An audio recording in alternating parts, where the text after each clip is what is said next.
Salam Malaysia Madani, Berita Parlimen, saya Vimala Kasturi Virasami.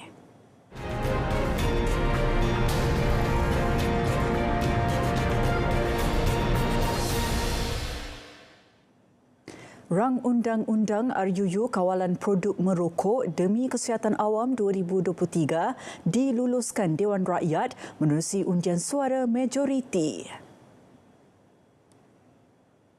Ia antara lain memperuntuk larangan menjual dan membeli produk tembakau, bahan merokok atau produk pengganti tembakau atau mengadakan apa-apa perkhidmatan untuk merokok kepada orang belum dewasa.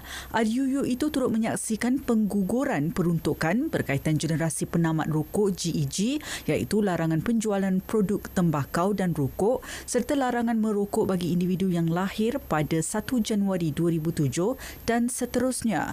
RUU berkenaan dibentang semula bagi bacaan kali pertama Selasa lalu, manakala bacaan kali kedua semalam. 27 ahli parlimen terlibat perbahasan mengenainya. Selaras kelulusan RUU berkenaan, Dewan Rakyat turut meluluskan RUU Makanan Pindaan 2023 bagi meminda Akta Makanan 1983.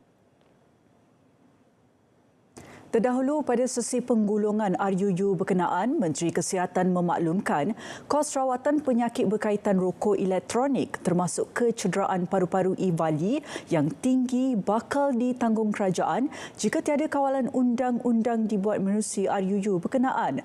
Jumlahnya dijangka meningkat sehingga RM369 juta setahun pada 2030. Itu Kementerian Keuangan juga menganggarkan hasil kutipan cukai vape kira-kira RM500 juta setahun.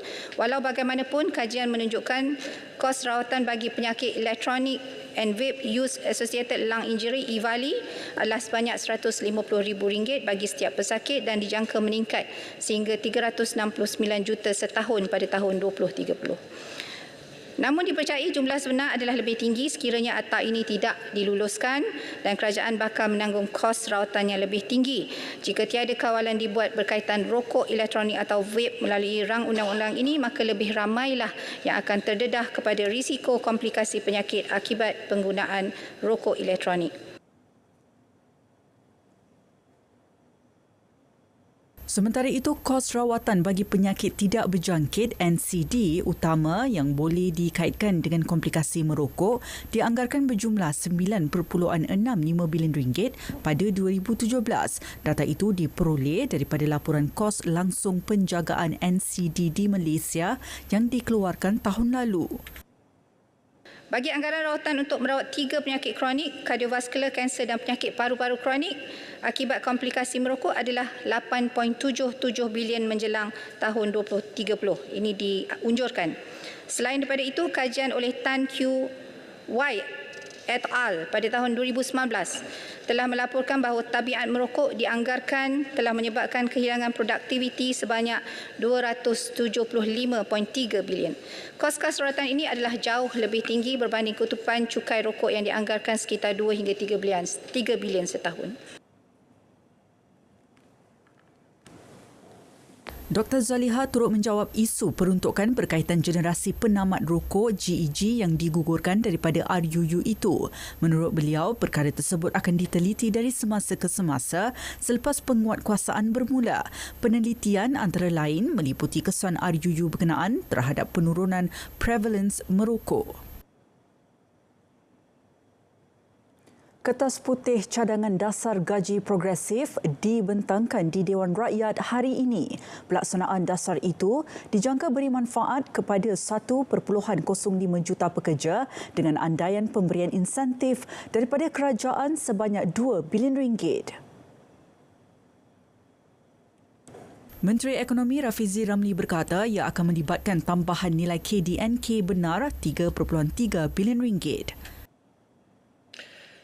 Ia juga akan memberi tambahan kepada caruman KWSP sebanyak 790 juta kerana sudah tentu gaji lebih tinggi, maka caruman KWSP lebih tinggi.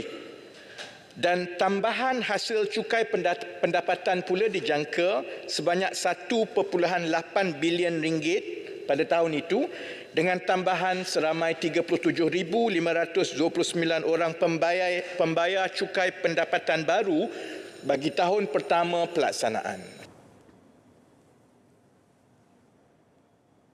Dalam sidang medianya, Rafizi memaklumkan 30 juta ringgit diperuntuk bagi pemberian insentif tunai pelaksanaan projek Greenpeace dasar gaji progresif yang bermula Jun tahun depan yang melibatkan penyertaan 1,000 syarikat swasta termasuk PMKS. Insentif berbentuk tunai itu disedia mengikut kadar dan kumpulan pekerja pada peringkat permulaan serta bukan permulaan.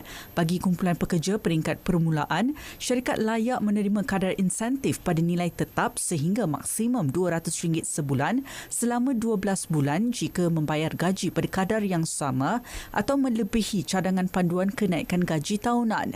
Bagi kumpulan pekerja bukan peringkat permulaan pula, syarikat layak menerima kadar insentif pada nilai tetap sehingga maksimum RM300 sebulan selama 12 bulan jika memberi kadar kenaikan gaji tahunan berdasarkan panduan kenaikan gaji tahunan.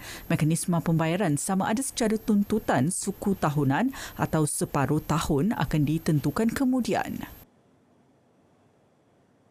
Mesyuarat ketiga Dewan Rakyat bagi penggal kedua Parlimen ke-15 berakhir hari ini. Sepanjang 32 hari mesyuarat mulai 9 Oktober lalu, Dewan Rakyat telah meluluskan Belanjawan 2024 selain 11 lagi RUU. Juga 5 usul daripada kerajaan termasuk pindaan terhadap peraturan Majlis Mesyuarat. Dewan Rakyat telah menempa sejarah yang membanggakan kerana tahap accountability badan eksekutif terhadap badan perundangan yakni Dewan Rakyat berada pada tahap tertinggi menerusi keberkesanan urusan Dewan Rakyat, Kamar Khas dan jawatan kuasa pilihan Dewan Rakyat. Ini adalah penting dalam memastikan fungsi Dewan Rakyat untuk semak dan imbang badan eksekutif dapat dilaksanakan dengan lebih efektif.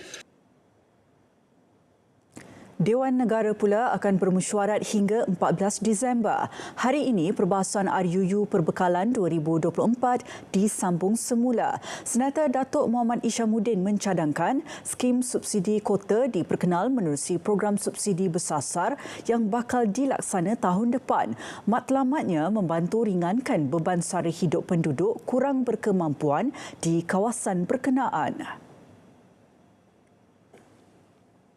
Saya mendapati golongan miskin bandar sebenarnya lebih mencabar berbanding golongan miskin di luar bandar. Jika kita bandingkan, kita boleh bercucuk tanam di kampung atau menangkap ikan untuk menyara hidup di kampung. Namun bagi golongan miskin bandar, jika tiada wang untuk membeli bahan mentah, mereka memang akan mengalami kelaparan. Situasi inilah yang membimbangkan saya. Senator Datuk Lim Peh Hin pula menyambut baik pertambahan peruntukan yang disalur kepada bidang TVET menerusi Belanjawan 2024. Ia berpotensi beri sumbangan besar kepada ekonomi negara. Sejumlah ringgit Malaysia 6.8 bilion telah diumum sebagai peruntukan keseluruhan bagi pendidikan TVET. Peningkatan dalam peruntukan ini amat baik memperlihatkan komitmen kerajaan terhadap pendidikan teknikal dan vokasional yang seringkali disebut berpotensi besar bagi membantu ekonomi negara dan rakyat, terutamanya bagi golongan belia dengan menawarkan kebolehpasaran mendapat pekerjaan pada kadar yang tinggi.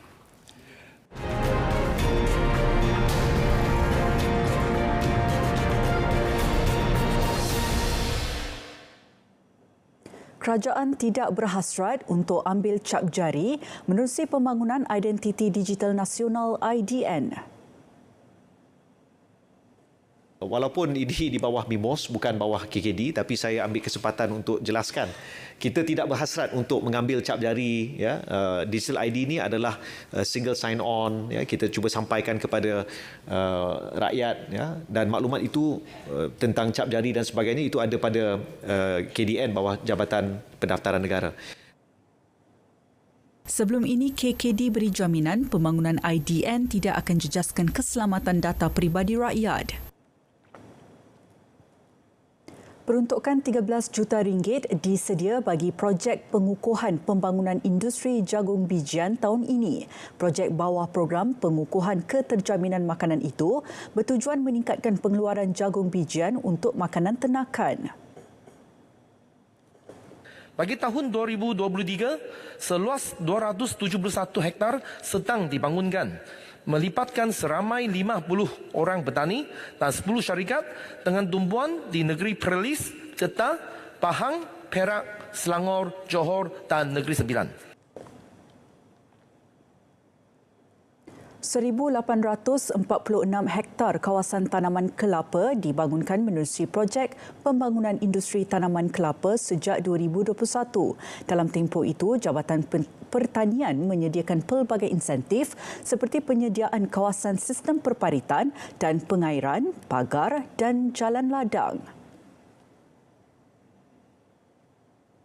Kesinambungan tanaman kelapa sebagai sumber kekayaan baru diteruskan di bawah rancangan Malaysia ke-12 melalui projek pembangunan industri tanaman kelapa di bawah Jabatan Pertanian DOA dengan peruntukan sebanyak 15 juta ringgit bagi tempoh 5 tahun.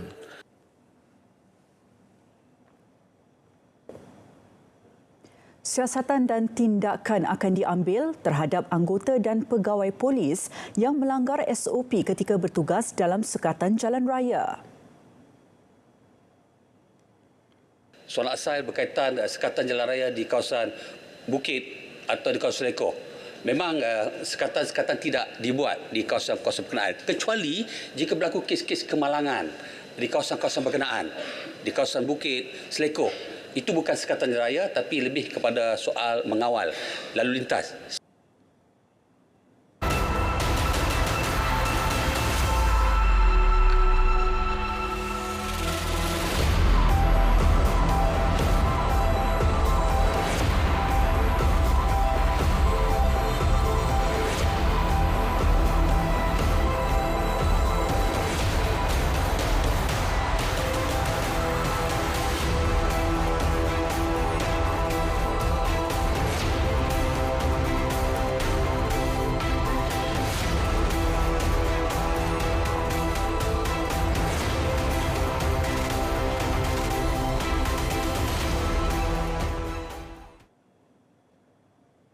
Berita Parlimen berakhir di sini. Dari sungai ke segara, Palestin pasti merdeka. Malaysia Madani tekad perpaduan penuhi harapan.